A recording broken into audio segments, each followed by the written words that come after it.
Hey, welcome to Architecture Broadcast, the place where the future architects comes to get inspired. If you have not subscribed yet, you're missing out. Hello architects, welcome back.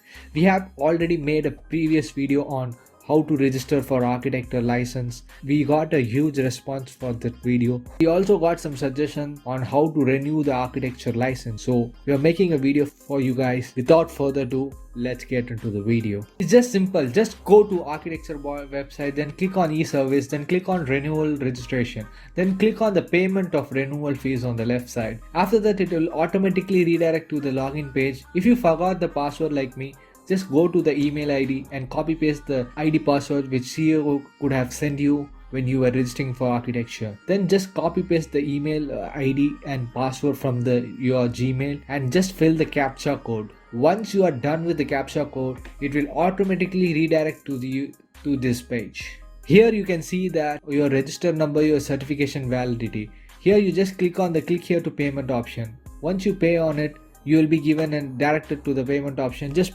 fill all your debit card details or internet banking, whichever is convenience for you, and just fill it. Once you are done with this, you will be redirected to the page, and yeah, the transaction status is success. That's all for today's video, guys. I hope you enjoyed this video, and make sure you share this video with all your architecture groups so every architect can renew their license on time and practice architecture in an ethical way. We'll see you back with another video soon.